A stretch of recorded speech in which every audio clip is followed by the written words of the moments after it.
میرے نبی اکرم صلی اللہ تعالی علیہ وآلہ وسلم نے فرمایا 4 چیزیں بدبختی کی علامت ہیں۔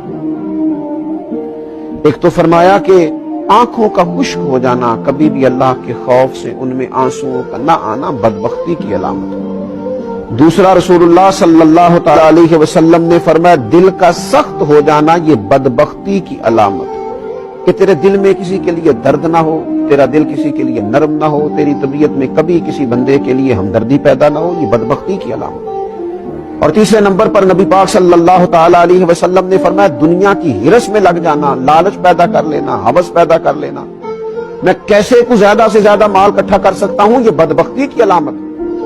یہ دیکھیے یہ کس طرح کے روحانی امراض ہیں جو بندوں کو جکڑ لیتے ہیں اور ان کی روحانی زندگی کو برباد کرتے ہیں۔